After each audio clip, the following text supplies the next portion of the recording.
No episódio inaugural deste podcast, embarcaremos em uma jornada profunda e esclarecedora para desvendar as origens de Itaituba, mapeando sua história desde os primórdios das comunidades indígenas até os dias contemporâneos.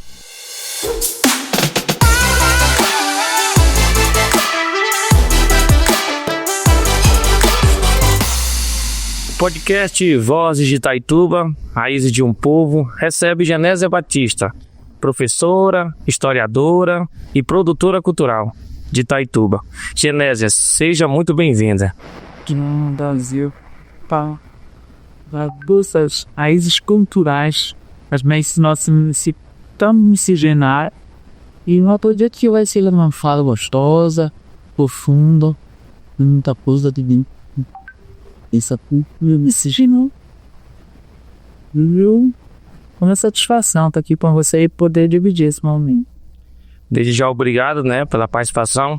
Genésia, as documentações datam que por volta de 1812 já existia Itaituba, porém com base da história do nosso povo, civilizações indígenas já habitavam aqui há muito tempo. Como comprovamos esses registros? Os povos originários, na verdade, eles habitavam depois que chegaram a nossa no território que hoje é Brasil.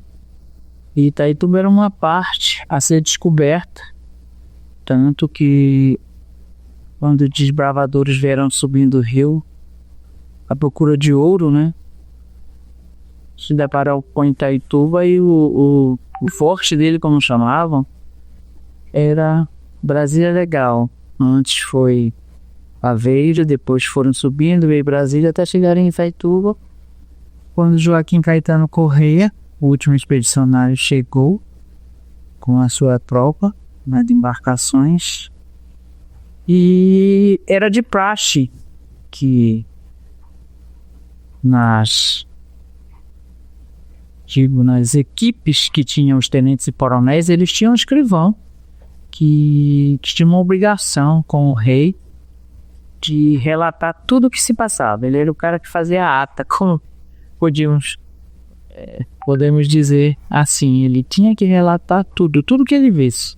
Fauna, flora, pessoas. Claro que aqui tínhamos os povos originários, que antes chamavam de os indígenas, e foram criando estreitamento e já habitavam a terra, e certamente esses documentos seria muita felicidade se tivéssemos, Johnny, uma cópia desses documentos aqui, mas documentos não ficaram aqui, foram para os donos das terras, assim se diz antes, porque eles, quando chegavam, iam fazendo os assentamentos, já eram donos de tudo. Hoje deve estar para algum museu em Portugal, ou mesmo em Brasília, em São Paulo. Seria de bom tom que fizéssemos essa pesquisa de busca, para que tivéssemos aqui um fragmento. Seria maravilhoso, até cabia dentro de uma vitrine, que deve ser antiga, aí mais de 100 anos. Mas acredito que nossa querida amiga Regina, que é a gerente do Museu Araci Paraguá, se ela tem alguma coisa relacionada, e mesmo os historiadores, e antes de nós, como o seu Fran Mendonça, e outros que vieram das famílias que povoaram essa região, eles devem ter algum documento que conste a história de Itaituba. Escrita à mão. Escrita à mão. Com tinta nobre nas penas. Seria maravilhoso a gente se deparar com um documento desse. Vai relatar como era Itaituba, como era essa mata fechada e esse rio maravilhoso pelo Tapajós quando eles chegaram aqui. Pois é, Genésia, é uma história muito bonita de Itaituba. E falando assim, desde a sua emancipação até os dias atuais, o que evoluiu em nossa cidade e o que ainda precisamos buscar para termos um município de referência em todo o nosso Pará? Os documentos que datam, Johnny, de acordo com uma pesquisa que eu fiz, de 1856, na verdade, Itaituba ela só chegou a ser formalmente chamada de cidade em 1900. É o que consta no documento. E como todo o Brasil, Itaituba é muito miscigenada. E quando os desbravadores vinham subindo o rio, suas caravanas aquáticas, eles tinham seu momento de entretenimento, né? Assim como vemos nos filmes e nos relatos, nas revistas, se não tivessem por ali fumando um bom tabaco ou um charuto que vinha de Cuba ou da França, eles tinham os indígenas que proporcionavam esse momento de entretenimento, quando já tinham feito amizade com eles, de música, de dança, seus batuques. Tinha os escravos, né, que tinham outra cultura e se misturavam em noite de festa. Eu me lembro que eu comentei a semana passada com o professor Rudinei que eu conversando demais com a dona Idolazi, desde que ela veio de Brasília, para não me atravessar para cá. Ela teve o prazer de conhecer o Joaquim Caetano Corrêa. Ela dizia: menina, ele me dava um maço de notas de contos de réis para me levar ao cordão do Tangará, para dançar no salão, entreter os convidados e a família que estavam lá, e os militares daquela época. E ela disse, me dava um bom cachê e eu levava o cordão do Tangará. E desde esse tempo os salões nobres já serviu para as danças tradicionais mesmo, das grandes famílias que vieram para cá. E Correia, Mendonça, Mesquita, Gaspar foram as primeiras de São Luís do Tapajós, subindo e descendo do rio. Os salões de festa existiam, né? As festas clássicas que eles traziam de seus países, que vinham de fora. E, repito, Itaituba, ela não pensou, isso aqui é de Itaituba, porque aqui nós temos maranhense, cearense, sulistas, goianos. E assim como no Brasil, ele não tem um fenótipo só. Isso aqui é um itaitubense. Você pode ir muito bem para qualquer lugar. Eu sou de Itaituba, porque aqui há uma mistura muito grande de raças, de costumes, de tradições. Quando você fica muito em casa, você não vê. Mas se você sair por aí, você vê o povo tomando chimarrão, comendo churrasco, fazendo pagode, dançando carimbó. Mas uma coisa me entristece, Johnny, às vezes absorve tanta cultura de outras pessoas que esquece de manter a sua. E aí ela vai morrendo, né? Isso. E, Genésio, se tu pudesse, assim, citar algumas pessoas que foram essenciais, né, para a construção, né, e materialização histórica de Itaituba, quem seriam essas pessoas e quais foram seus feitos? Olha, acabei de dizer, era criança, conhecia a família Sufrá Mendonça, e hoje os meninos ainda estão por Belém, o Armando, que é um dos chefes da família, e os outros filhos, que é a família Celtamira, tinha a família de Apaxiúba, que já veio Gaspar, que para mim é o Vivaldo, a família do professor Vivaldo Gaspar, Reza Oliveiras, que tinha a Dona Maria Santos. Então, famílias eram muito grandes. Aí vi Dona Idolazi, todos vieram para cá. Eles foram chegando, se acomodando e criaram esse vínculo profundo com Itaituba.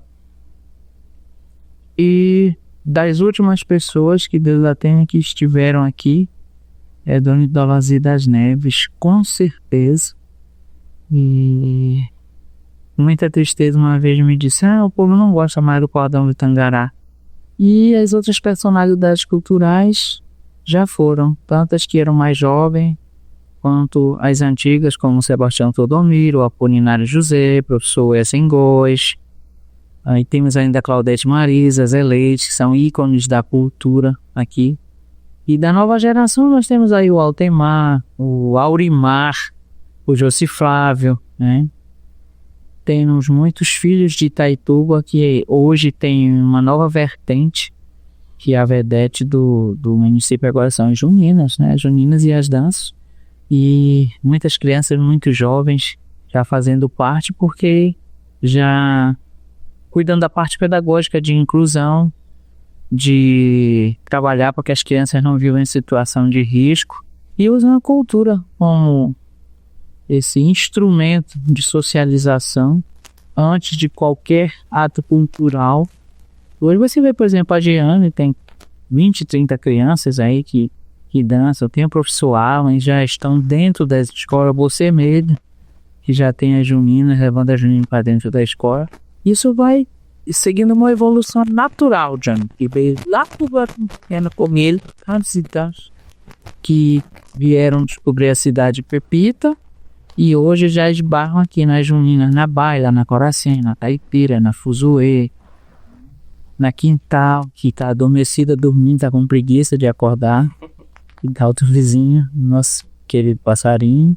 Tem os meninos do Miritituba, hoje já temos ali o Festival do Ti, que devido à chegada de muitos sulistas por causa da soja e pessoal do Sudoeste, já vamos ter outra miscigenação de culturas ali. Daqui a pouco já vão apoiar, participar, introduzir as culturas de seus estados.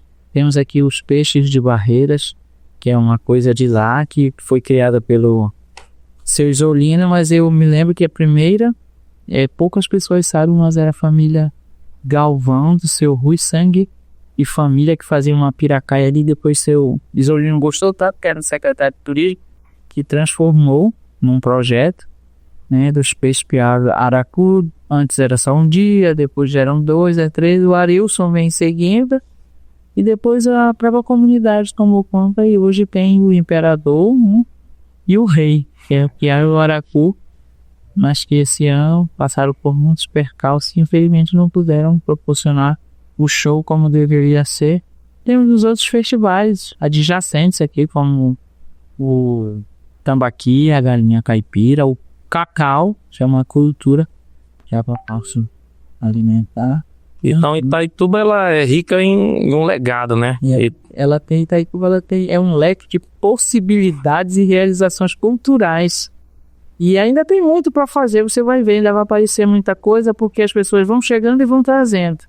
E quando as pessoas não trazem, alguns saem daqui e vão buscar. Mas a minha preocupação é que essa raiz ela apodreça e a árvore caia.